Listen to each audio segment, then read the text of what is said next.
Praise the lord. ఈ దిన జీవవాక్కు కీర్తనల గ్రంథధ్యానం 119వ అధ్యాయం 25 నుండి 32 వచనములు. నా ప్రాణము మంటిని హత్తుకొనుచున్నది, నీ వాక్యం చేత నన్ను బ్రతికింపుము. నా చర్య అంతయు నేను చెప్పుకొనగా నీవు నాకు ఉత్తరమిచ్చితివి. నీ కట్టడలు నాకు బోధింపుము. నీ ఉపదేశ మార్గమును నాకు బోధపరచుము. నీ ఆశ్చర్య కార్యములను నేను ధ్యానించెదను. వ్యసనం వలన నా ప్రాణం నీరైపోయెను. నీ వాక్యం చేత నన్ను స్థిరపరచుము.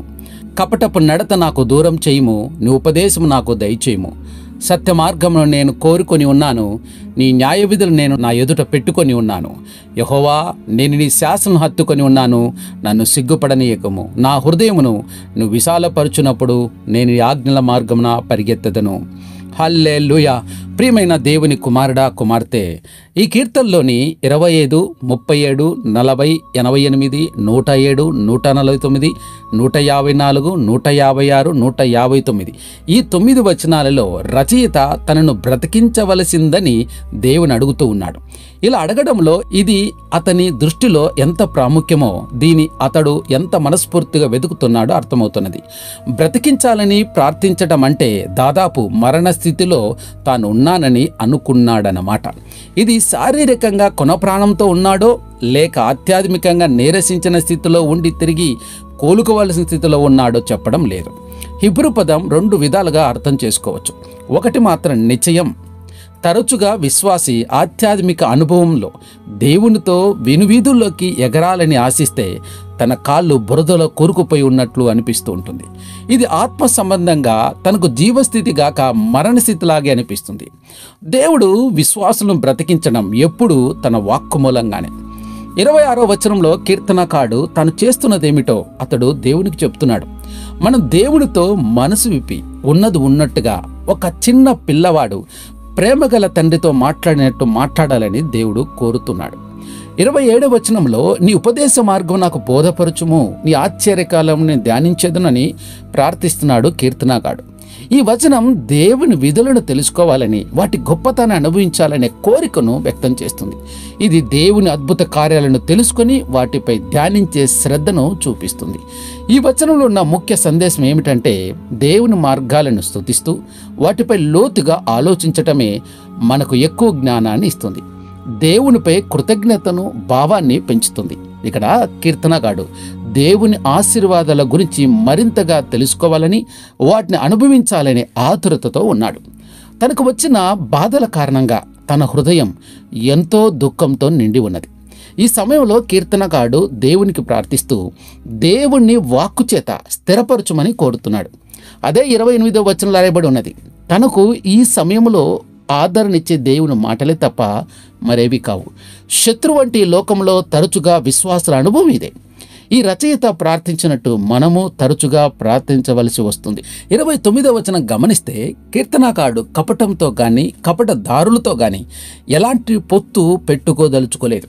అందుకే వారితో దూరంగా ఉండుటకు దేవుని వాక్యాన్ని ఉపదేశించమని కోరుతున్నాడు. 30వ వచనంలో సత్య మార్గాన్ని ఎన్నుకున్నాను అని కీర్తనకారుడు అంటున్నాడు. ఇంతకన్నా ఉత్తమైన దాన్ని ఎవరు ఎంచుకోలేరు.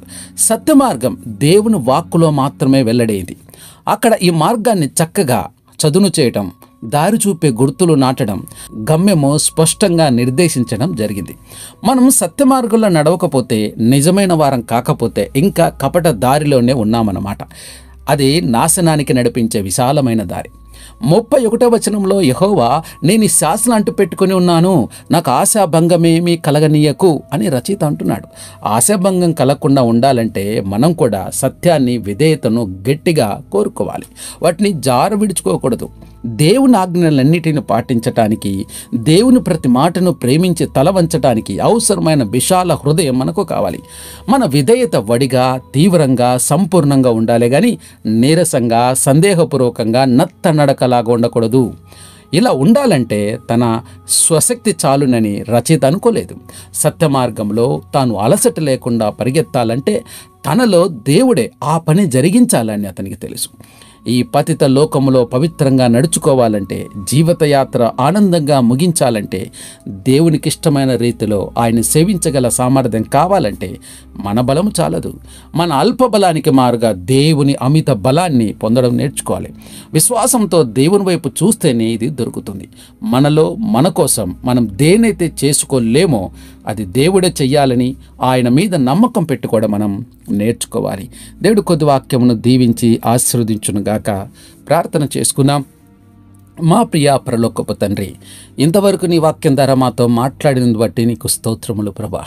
మరి కీర్తనగాడు తనకున్నటువంటి పరిస్థితిని అయా తండ్రి బ్రతికించాలని అయా తండ్రి అడిగినటువంటి ఈ పరిస్థితిని ప్రభా తండ్రి, ఆ పరిస్థితిలో అతను ఏ విధంగా ప్రార్థన చేశాడో ఆ ప్రార్థన ద్వారా మేమేం తెలుసుకోవాలో తండ్రి మీరు మాకు నేర్పించినందు బట్టి స్తోత్రములు. కీర్తనగాడు తండ్రి నేను మరణస్థితిలో ఉన్నాడని అయ్యా మాకు అర్థమవుతుంది. దేవా తండ్రి నీకు వందనాలు స్తోత్రములు తండ్రి. ఈ యొక్క అనుభవంలో మేమందరం కూడా తరచుగా వెళ్తూనే ఉంటాం. అలాంటప్పుడు అయా తండ్రి భయంకరమైన మా పరిస్థితిలో ఆ పరిస్థితి నుంచి మమ్మల్ని విడిపించగలిగేది ఒకటే తండ్రి, నీ వాక్కు మాకుంటే చాలు తండ్రి. మేము ప్రార్థన చేస్తూ ప్రభా నీ వాక్కును గ్రహించే వాక్యానుసారంగా జీవిస్తే చాలు. అవును ప్రభా, నీ వాక్యమే మాకు ఆదరణ ఇచ్చేది ప్రభా. నీకు వందనాలు స్తోత్రములు ప్రభా. అవును ప్రభా, తన బాధలు మా సమస్యలన్నీ కూడా నీకు విన్నవించుకున్నప్పుడు మాకు నెమ్మది కలుగుతుంది. ఎందుకంటే వాటన్నిటి నుంచి, ఆ సమస్యలన్నిటి నుంచి మమ్మల్ని విడిపించువాడు నీవే తండ్రి. అవును ప్రభా తండ్రి, నీ వాక్కులో మాకు నైనా తండ్రి నేను గొప్ప శక్తి ఉన్నదని ప్రభాతను ధ్యానిస్తే అనేక ఆశ్చర్య కార్యములను చవి చూడగలమని అయా తండ్రి మేము కూడా నమ్ముచూ ఉంటున్నాం. దేవా నీకు వందనాలు స్తోత్రము తండ్రి. మా జీవితాలలో ప్రభా తండ్రి మీరు చేసిన కార్యాలను బట్టి అయా తండ్రి మేము తండ్రి ఆ కార్యాలలో తండ్రి నిన్ను గురించిన జ్ఞానాన్ని పొందుకొని నీపై ఎల్లప్పుడూ కృతజ్ఞతా భావాన్ని కలిగి జీవించుటకు నీ కృప దయచేయమని అడుగుచూ ఉంటున్నాం. దేవా నీకు వందనాలు స్తోత్రములు ప్రభా. మేము కూడా నేను నీ ఆశీర్వాదాల గురించి మరింత లోతుగా తెలుసుకుంటకు నీ కృప దయచేయమని అడుగుచుంటున్నాం. దేవా నీకు స్తోత్రములు తండ్రి.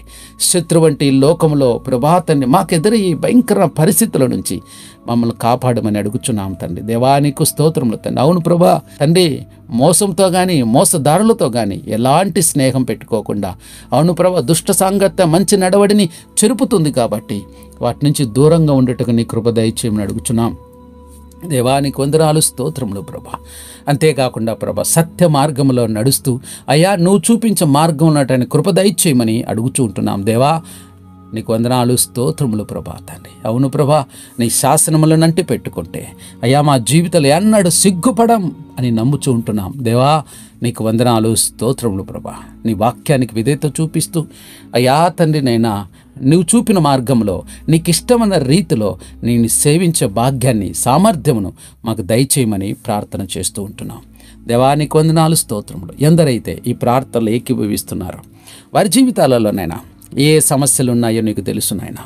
ప్రతి సమస్యను ఎరిగిన దేవుడు ప్రభా తండ్రి నైనా రహస్యమందు అయా తండ్రి తమ బాధలు విన్నవించుకుంటూ ఏడుస్తూ గగ్గోలు పెడుతున్న బిడ్డలు అనేక మంది ఉంటున్నారు.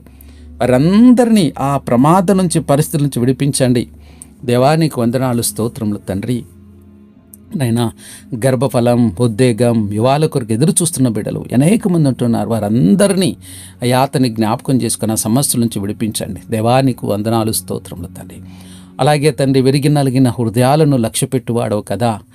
తమ యొక్క బాధలో ప్రభు విరిగి నలిగిపోయి తండ్రినైనా ఉన్నటువంటి వారు తమ పాపల విషయమే పశ్చాత్తాపడుతున్న వారిని మీరు ప్రత్యేకంగా జ్ఞాపకం చేసుకొని తండ్రి వారిని క్షమించి తండ్రి వారికి తండ్రినైనా మేలుకరమైనటువంటి స్థితిని వారికి దయచేయమని ప్రార్థన చేస్తున్నాం.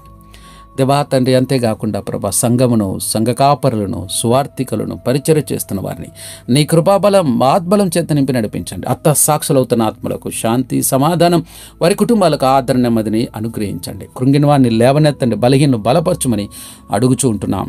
దేవా నీకు వందనాలు స్తోత్రములు తండ్రి.